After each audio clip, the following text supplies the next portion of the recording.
सो hi everyone, स्वागत है आप सभी का एक बार फिर से अर्पिता शर्मा क्लासेस में। और ये चल रहा है हमारा last lab marathon on Indian polity for your UPSC CSE examination. तो चलिए बात करते हैं। यहाँ पे अन अकेडमी आपको प्रोवाइड कर रहा है कॉम्प्रिहेंसिव कवरेज टिल मेंस, यानी अगर किसी भी वजह से आपका मेंस पोस्टपोन हो जाता है तो अन अकेडमी यहाँ पे आपको जो अपॉर्चुनिटी प्रोवाइड कर रहा है रिसेंटली अभी कोर्सेज के साथ, वो ये कर रहा है कि इसे किसी टाइम के साथ ना बाउंड करके वो सीधा सीधा एग्जाम से बाउंड कर दे रहा है। यानी ये आपका 1 साल का कोर्स लेते हैं तो मेंस 2022 तक वैलिड रहेगा। 2 साल का लेंगे तो आपके मेंस 2023 तक वैलिड रहेगा, मतलब जब तक मेंस नहीं आता। ठीक है, तो आप इन कोर्सेज को लेने के लिए अर्पिता 10 कोड का इस्तेमाल कर सकते हैं और इस फिक्र से पूरी तरीके से दूर हो सकते हैं। ये है आपके लिए दूसरा ऑफर अनअकैडमी की तरफ से, वो है सीएससी एश्योर। यानी यहाँ पे अगर आप 2 साल का सब्सक्रिप्शन ले रहे हैं अनअकैडमी का और बाई चांस आगे चल के आप अनअकैडमी द्वारा प्रोवाइड किए गए कोर्सेज से सेटिस्फाई नहीं होते हैं, तो यहाँ पे अनअकैडमी आपको प्रोवाइड कर रहा है 1 साल का एक्सटेंशन आपके कोर्स पे, ताकि आप अपनी तैयारी को और ज्यादा बेहतरीन कर पाए। आगे बात करते हैं। यहाँ पे अन अकेडमी आपके लिए एक अल्टीमेट सरप्राइज लेके आया है जो इंग्लिश हिंदी दोनों में है। और 20 बेस्ट बुक को यहाँ पे कंपाइल करके आपको दिया जाएगा, जिसकी कॉस्ट वैसे तो 10,000 के प्लस चली जाती है। बट यहाँ पे अगर आप 1 साल का सब्सक्रिप्शन अभी लेते हैं अन अकेडमी पे, तो ये आपको अपॉर्चुनिटी पूरी तरीके से ये पूरी फ्री मिल जाएगी, फ्री ऑफ कॉस्ट मिल जाएगी। और इन सभी कोर्सेज को लेने के लिए चाहे कोई भी चीज हो, आप अन अकेडमी पे अर्पिता 10 कोड का इस्तेमाल कर सकते हैं, जिससे आपको इंस्टेंटली 10% का ऑफ मिल जाएगा और बाकी अदर बेनिफिट्स भी आपको क्या होंगे, प्रोवाइड होंगे। तो चलिए बात करते हैं, बढ़ते हैं आगे अपने सफर पे। और आज हम बात करने जा रहे हैं यूनियन टेरिटरीज के टॉपिक की, केंद्र शासित प्रदेशों की। और समझेंगे किस तरीके से इनकी इनका फॉर्मेशन हुआ और क्या नाम है, किस तरीके से इनका एडमिनिस्ट्रेशन होता है। तो सबसे पहले बात करते हैं कि आर्टिकल 1 जो है इंडियन कॉन्स्टिट्यूशन का, वो बात करता है कि टेरिटरीज ऑफ इंडिया जो है, जो भी भारत का क्षेत्र है, उसके अंदर 3 तरीके की कैटेगरी आती हैं। अब ये 3 तरीके की जो कैटेगरी आती हैं, वो पहली है टेरिटरीज ऑफ द स्टेट्स, यानी जो राज्य हैं हमारे, स्टेट्स जो हैं। फिर उसके बाद यूनियन टेरिटरीज जो हम आज पढ़ेंगे। और उसके बाद तीसरी है territories that may be acquired by government of India at any time, मतलब हम किसी भी टेरिटरी को अगर एक्वायर कर लेते हैं। ध्यान रखिएगा, यूनियन टेरिटरीज जो है ये सेंट्रली एडमिनिस्ट्रेड टेरिटरीज होती हैं, मतलब यहाँ पे पूरा रूल और सब कुछ किसके अंडर चला जाता है, डायरेक्टली सेंट्रल गवर्नमेंट के कंट्रोल में होता है। तो ध्यान रखिएगा, यहाँ पे यूनियन टेरिटरीज में सेंट्रल गवर्नमेंट की जो अथॉरिटी है वो बहुत ज्यादा होती है। बात करते हैं क्रिएशन कैसे स्टार्ट हुआ यूनियन टेरिटरीज का। तो सबसे पहले बात करते हैं कि ब्रिटिश रूल जब इंडिया में आया तो उन्होंने यहाँ पे शेड्यूल डिस्ट्रिक्ट कुछ बनाए थे अपने 1874 में। ठीक है, तो 1874 में कुछ थे जिन्हें शेड्यूल डिस्ट्रिक्ट कहा जाता था। बाद में आगे चल के ये चीफ कमिश्नरीज बन गए। ठीक है, जब मेकिंग ऑफ इंडियन कॉन्स्टिट्यूशन पढ़ते हैं तब आप चीफ कमिश्नरीज के बारे में पढ़ते हैं वहां पे। फिर आगे चल के इंडिपेंडेंस के बाद यहाँ पे पार्ट सी स्टेट और पार्ट डी स्टेट्स बना दिया गया, कैटेगरी में डाला गया। ठीक है, और 1956 में after seventh constitutional amendment act 1956 और स्टेट रीऑर्गेनाइजेशन एक्ट 1956 के बाद यहाँ पे यूनियन टेरिटरीज की क्या की गई, जो अभी फॉर्मेशन आपको देखने को मिलती है वो फॉर्मेशन की गई। ठीक है, बात करते हैं यहाँ पे बहुत इंपॉर्टेंट चीज आपको ध्यान रखनी है। हिमाचल प्रदेश, मणिपुर, त्रिपुरा, मिजोरम, अरुणाचल प्रदेश और गोवा, ये पहले यूटी ही थे और अब आपके एक स्टेट के रूप में पूरी तरीके से बन चुके हैं। तो ये क्वेश्चन आपसे निकाला जा सकता है, पूछा जा सकता है कि इनमें से कौन पहले यूटी था और अब स्टेट बन चुका है, स्टेटहुड मिल चुका है। उसी तरीके से पोर्तुगीज जो है, पोर्तुगीज से हमने गोवा, दमन, दीव, दादर नगर हवेली एक्वायर किया था। ठीक है, और फ्रेंच से हमने पौंडीचेरी एक्वायर किया। तो ध्यान रखना है कि हमने पोर्तुगीज से क्या एक्वायर की थी, कौन सी टेरिटरी, और फ्रेंच से क्या एक्वायर की, और इनको हमने यूटी ही बना के रखा है। बात करते हैं प्रेजेंट टाइम में कितनी यूटीज हैं। तो अंडमान निकोबार 1956 में बनी, दिल्ली 1956 में बनी, लक्षद्वीप 1956 में बनी। आपको क्रोनोलॉजी ध्यान रखना होगा, यूपीएससी यहाँ पे क्वेश्चन निकाल सकता है आपसे। दादर नगर हवेली 61 में, दमन दीव 62 में, पौंडीचेरी 62 में, चंडीगढ़ 66 में, जम्मू कश्मीर 2019 में हमें मालूम है बाइफरकेट कर दिया गया है और लद्दाख को भी बना दिया गया है। आगे एक रिसेंट डेवलपमेंट है कि यहाँ पे दादर नगर हवेली और यहाँ पे दमन एंड दीव, इन दोनों को अब एक कर दिया गया है। तो इसे आप ध्यान रखिएगा, ये दोनों अब क्या हो गए हैं, आपके एक हो गए हैं। तो ये 9 थी तो 9 से वापस 8 हो गई। ठीक है, चलिए आगे बात करते हैं यहाँ पे कि जो आपकी यूनियन टेरिटरीज हैं ये बनाई क्यों जाती हैं। तो सबसे पहला कारण है पॉलिटिकल और एडमिनिस्ट्रेशन कंसिडरेशन, जैसे दिल्ली और चंडीगढ़। आम बात है, हमें मालूम है दिल्ली इंपॉर्टेंट है, पूरे एम्बेसीज हैं और दुनिया भर की पूरी चीजें यहाँ पे दिल्ली से होती हैं, तो इसलिए यहाँ पे इसे यूटी बनाए रखना जरूरी है।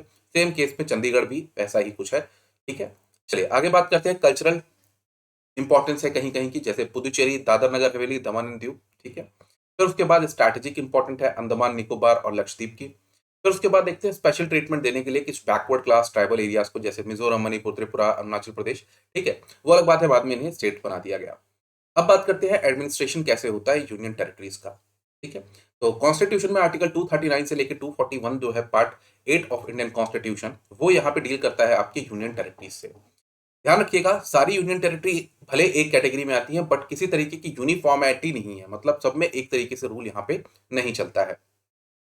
तो यूनियन टेरिटरी में जो पूरा रूल चलता है वो प्रेसिडेंट जो है उनके द्वारा चलता है, वो एक एडमिनिस्ट्रेटर को अपॉइंट करते हैं। और ध्यान रखिएगा, ये एडमिनिस्ट्रेटर इनका एजेंट होता है और ये गवर्नर की तरह नहीं होता है, ठीक है। Is not like a governor, ठीक है, क्योंकि ही और she is not head of the state, state का हेड नहीं होता जैसे गवर्नर होते हैं, ठीक है। तो इस बात को ध्यान रखिएगा, बहुत इंपॉर्टेंट पॉइंट है। नेक्स्ट बात करते हैं, यहाँ पे जो इनका डेजिग्नेशन होता है वो भी कौन बताता है, प्रेसिडेंट साहब ही बताते हैं, ठीक है। कि लेफ्टिनेंट गवर्नर होगा, चीफ कमिश्नर होगा, एडमिनिस्ट्रेटर होगा, क्या होगा, किस नाम से बुलाया जाएगा, ठीक है। नेक्स्ट बात करते हैं, यूनियन टेरिटरी जो पुदुचेरी की है वो 1963 में, दिल्ली 1992 में, और जम्मू कश्मीर 2019। यहाँ पे इन्हें क्या दे दिया गया है, लेजिस्लेटिव असेंबलीज दे दी गई हैं, यहाँ पे भी लेजिस्लेटिव असेंबली रहेंगी, ठीक है। नेक्स्ट बात करते हैं यूटी के बारे में। सबसे मोस्ट इंपॉर्टेंट बात है कि पार्लियामेंट इनसे रिलेटेड कोई भी स्टेट सब्जेक्ट से रिलेटेड कानून, इसमें लॉज जो हैं स्टेट सब्जेक्ट की लिस्ट में जो दिए हैं वो यूटी के रिस्पेक्ट में पार्लियामेंट बना सकती है, ठीक है। दूसरी बात ध्यान रखिएगा कि भले पुदुचेरी, दिल्ली और जम्मू कश्मीर में यहाँ पे आपकी लेजिस्लेटिव असेंबली दी गई है, बट सेम ये पावर पार्लियामेंट की यहाँ पे भी एक्सटेंड है, मतलब वो चाहे तो इनमें लॉ बना सकती है, ठीक है। ध्यान रखिएगा कि लेजिस्लेटिव असेंबली जो पौंडीचेरी है वो भी अपने लॉ बना सकती है, जो स्टेट लिस्ट में है, कॉन्करेंट लिस्ट में है, ठीक है। सेम तरीके से दिल्ली बना सकती है लॉ, जो स्टेट लिस्ट में दिए गए हैं, कॉन्करेंट लिस्ट में दिए गए हैं। बट ध्यान रखिएगा, तीन चीजें जो हैं वो दिल्ली असेंबली के पास नहीं है, पब्लिक ऑर्डर, पुलिस और लैंड, बहुत इंपॉर्टेंट है, जिसमें पुलिस सबसे ज्यादा बवाल का है, ठीक है। आगे बात करते हैं, legislative assembly of Jammu Kashmir है वो भी लॉ बना सकती है सब्जेक्ट स्टेट लिस्ट और कॉन्करेंट लिस्ट के, एक्सेप्ट पब्लिक ऑर्डर और पुलिस। ध्यान रखिएगा, यहाँ पे लैंड वाला जो है वो नहीं डाला गया है, ठीक है। चलिए, एक्सेप्ट में नहीं है, लैंड अभी भी इन्हीं के पास है। नेक्स्ट आगे बात करते हैं, the president can make regulation for the peace, progress and good government, ठीक है, of Andaman Nicobar, Lakshadweep, Dadra Nagar Haveli and Daman and Diu. तो यहाँ पे प्रेसिडेंट साहब चाहें तो पीस और प्रोग्रेस जो है अंडमान निकोबार के लिए, इसके लिए भी रेगुलेशंस लेके आ सकते हैं। और पुदुचेरी में भी ऐसा चाहे तो वो कर सकते हैं, बट इसके लिए कंडीशन ये है, प्रेसिडेंट साहब ऐसा तभी कर सकते हैं जब वहां पे असेंबली क्या हो, डिसॉल्व हो या फिर सस्पेंडेड हो, ठीक है। चलिए, और पुदुचेरी का बवाल हमेशा लगातार चलता रहता है न्यूज में, तो आप देखते रहते होंगे, पुदुचेरी में लगातार इशू कुछ ना कुछ आता रहता है। नेक्स्ट बात करते हैं, यहाँ पे पार्लियामेंट चाहे तो हाई कोर्ट स्टैब्लिश कर सकती है किसी यूटी में, या फिर वो उसे किसी स्टेट के अंडर डाल सकती है, स्टेट हाई कोर्ट के अंदर, ठीक है। जैसे दिल्ली जो है वो केवल एकमात्र यूटी है जिसके पास अपना खुद का हाई कोर्ट है, बाकी जो है वो दूसरे दूसरे हाई कोर्ट के अंदर है। जैसे बॉम्बे हाई कोर्ट के अंदर यहाँ पे आ जाती है दादर नगर हवेली, दमन एंड दीव, ठीक है। अंडमान निकोबार, चंडीगढ़, लक्षद्वीप और पुदुचेरी जो है ये कलकत्ता, पंजाब, हरियाणा और केरला हाई कोर्ट के केरला और मद्रास हाई कोर्ट के अंदर यहाँ पे आते हैं। ध्यान रखना है कौन किसके अंडर आता है। नेक्स्ट बात करते हैं, जम्मू कश्मीर के पास कॉमन हाई कोर्ट है, ठीक है, जम्मू कश्मीर हाई कोर्ट, जो दोनों के लिए, लद्दाख के लिए और जम्मू कश्मीर दोनों के लिए रहेगा। नेक्स्ट बात करते हैं, हमारे कॉन्स्टिट्यूशन में यहाँ पे जो एक्वायर्ड टेरिटरीज होती हैं, अगर इंडिया किसी को टेरिटरी को एक्वायर कर लेता है तो वहां पे रूल्स और रेगुलेशंस कैसे चलेंगे, इसके बारे में कहीं कुछ नहीं दिया गया है। तो यहाँ पे ध्यान रखिएगा, यहाँ पे सब कुछ वैसा ही चलेगा जैसा यूटीज में चलता है, तो जैसा यूनियन टेरिटरी में चलता है उसी तरीके से यहाँ पे चलेगा। बात करते हैं सबसे मोस्ट इंपॉर्टेंट कंट्रोवर्शियल टॉपिक, वो है दिल्ली, ठीक है। दिल्ली हमेशा न्यूज में ही रहता है, क्योंकि दिल्ली में आप जानते ही हैं सेंट्रल गवर्नमेंट के साथ पंगा यहाँ पे दिल्ली का हमेशा चलता रहता है, पुलिस सिस्टम को लेकर तो ज्यादा ही। तो 69th कॉन्स्टिट्यूशनल अमेंडमेंट एक्ट 1991 के द्वारा यहाँ पे दिल्ली को एक स्पेशल स्टेटस दे दिया गया था, और यूनियन टेरिटरी ऑफ दिल्ली का नाम बदल के यहाँ पे इसे क्या नाम बदल दिया गया था, रीडिजाइन करके national capital territory of Delhi, ठीक है, एनसीटी। तो यहाँ पे जो टोटल असेंबली की स्ट्रेंथ है वो 70 मेंबर की फिक्स की गई है, जो डायरेक्टली इलेक्ट होते हैं, और इस इलेक्शन को इलेक्शन कमीशन ऑफ इंडिया यहाँ पे कंडक्ट कराता है। तीन चीजें जो हैं, पब्लिक ऑर्डर, पुलिस और लैंड, ये तीन के ऊपर यहाँ पर दिल्ली असेंबली कानून नहीं बना सकती, लॉ नहीं बना सकती है, सेंट्रल गवर्नमेंट के पास ही है। और काउंसिल की जो स्ट्रेंथ रखी है वो यहाँ पे 10% रखी है, तो 70 का 10% यहाँ पे 7 हो जाएगा, तो मतलब सीएम प्लस अदर 6 मेंबर ही यहाँ पे काउंसिल ऑफ मिनिस्टर में जो है यहाँ पे कैबिनेट सिस्टम बना सकते हैं, ठीक है। चलिए, नेक्स्ट बात आगे बात करते हैं कि जो चीफ मिनिस्टर होते हैं यहाँ पे, उन्हें जो अपॉइंट किया जाता है वो प्रेसिडेंट के द्वारा किया जाता है। ध्यान रखिएगा, गवर्नर के द्वारा नहीं, प्रेसिडेंट के द्वारा। दिल्ली सीएम को कौन अपॉइंट करता है, यहाँ पे प्रेसिडेंट साहब करते हैं, ध्यान रखिएगा, ठीक है। और बाकी जो मिनिस्टर होते हैं, आम बात है, उनकी एड और एडवाइस पे, उनकी एडवाइस पे। इसके बाद की जो सारी बात है, जिस तरीके से स्टेट्स में रूल चलता है, राज्यों में जिस तरीके से जो कुछ भी चलता है फंक्शन, सेम उसी तरीके से बाकी सब दिल्ली में सेम रहेगा, बस ये कुछ चीजें चेंज थी। नेक्स्ट बात करते हैं advisory committee on union territory. तो यहाँ पे government of India allocation of business rule 1961 को अगर हम देखते हैं तो मिनिस्ट्री ऑफ होम अफेयर्स जो है ये यहाँ पे आपकी नोडल मिनिस्ट्री है for the matter related to union territories. अब वो चाहे कोई भी हो, लेजिस्लेशन हो, फाइनेंस हो, बजट हो, सर्विस अपॉइंटमेंट हो, किसी भी चीज से रिलेटेड यहाँ पे मिनिस्ट्री ऑफ होम अफेयर्स ये सारा काम देखती है। बात यहाँ पे देखते हैं कि स्टेट और यूनियन टेरिटरी के बीच में अगर हमें डिफरेंस देखना हो कि किस तरीके से है तो कैसे देखेंगे। तो स्टेट में यहाँ पे सेंटर और स्टेट के बीच में क्या है, फेडरल रिलेशनशिप होता है, ठीक है। और यहाँ पे जो अगर हम देखें सेंटर और यूटी के बीच में यूनिटरी रिलेशनशिप होता है, ठीक है। और दूसरी बात यहाँ पे देखें तो यहाँ पे डिस्ट्रीब्यूशन ऑफ पावर होता है सेंटर और स्टेट के बीच में, स्टेट में। और यहाँ पे जो यूटी होती है वो डायरेक्ट कंट्रोल में होती है, किसके, सेंटर की। स्टेट्स के पास ऑटोनॉमी होती है, था थोड़ी बहुत जैसी भी है बट होती तो है भैया, यहाँ पे तो बिल्कुल नहीं है, ठीक है। They do not have any autonomy.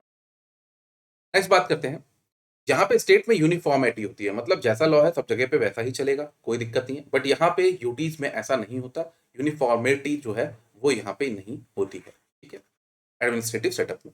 Next बात करते हैं, यहाँ का जो एग्जीक्यूटिव हेड होता है स्टेट्स में उसे हम गवर्नर कहते हैं, ठीक है। और यहाँ पे जो एग्जीक्यूटिव हेड होता है, क्या नाम है, यूटी में इसे अलग अलग नाम से जाना जाता है, एडमिनिस्ट्रेटर, ल्यूटिनेंट, फिर उसके बाद गवर्नर, फिर उसके बाद चीफ कमिश्नर, अलग अलग नाम से, ठीक है। नेक्स्ट बात करते हैं, गवर्नर जो होता है यहाँ पे constitutional head of the state होता है स्टेट में।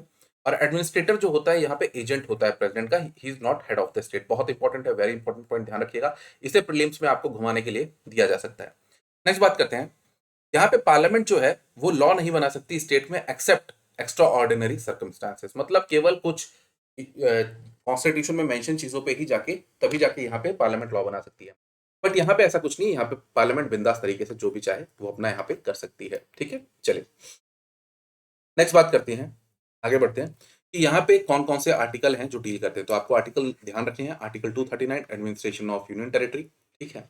फिर यहाँ पे अगर हम बात करें creation of local legislation, council of minister for both certain union territories, ठीक है। और ये इंपॉर्टेंट आर्टिकल है जो आपको ध्यान रखना है, 239 ए, ये आपका है special provision with respect to the Delhi, बहुत इंपॉर्टेंट है, ठीक है। फिर उसके बाद यहाँ पे 239 ए बी कि अगर फेलियर हो जाता है तो क्या होगा इसमें, अगर मशीनरी तो आम बात है, यहाँ पे प्रेसिडेंट रूल डाला जा सकता है। नेक्स्ट उसके बाद बात करते हैं ऑर्डिनेंस, जैसे सेम वहां पे है वैसे सेम ऑर्डिनेंस यहाँ पे भी आ सकता है।